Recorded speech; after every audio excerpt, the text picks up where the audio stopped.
Hi, my name is Liza Dobson. I use she, her pronouns. I work for Cooperative Extension's Family Nutrition Program, and I do food access and availability work across the state.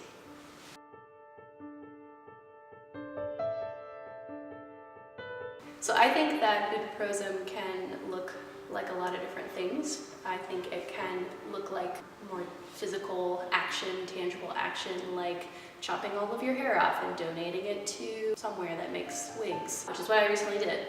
And I think it can look like letting someone borrow your car that needs it for a few days, which is something I also recently did. But I also think the way that I try to embody Ut Prosim is by listening to communities and trying to learn how to be a better ally.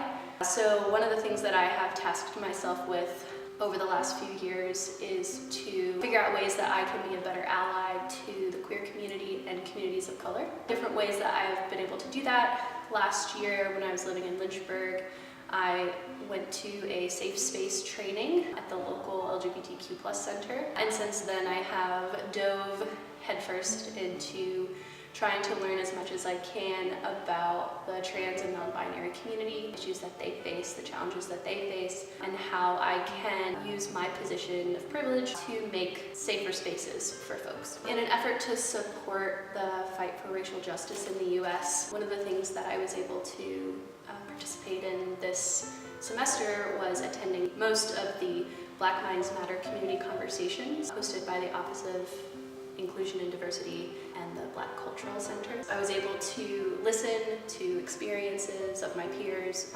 experiences that I don't have, and how that affects their lives and their experience here on Virginia Tech's campus as well as out in the world. As a cisgendered white person, I feel like it's important to constantly reflect on the intersectionality of identity and how I can use my privileges to lift the voices, stories, and lived experiences of my fellow humans. And for me, being an ally is about listening, learning, holding space, and taking on some of the emotional burden that can come along with continuing the fight for social justice.